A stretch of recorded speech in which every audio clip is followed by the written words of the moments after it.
Hi guys, good morning. Nandito po ako ngayon sa Saudi. Gagala muna po tayo. Pupunta po tayo ngayon sa ating engineer kasi magpa-observe tayo guys. Ito po yung place dito sa malapit sa bahay namin guys.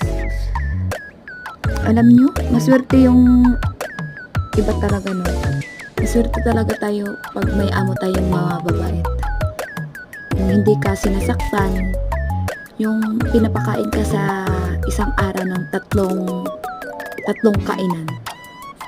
Yung iba kasi isang araw lang kumakain.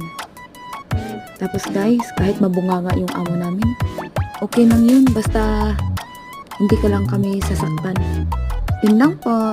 Salamat. Thank you for watching.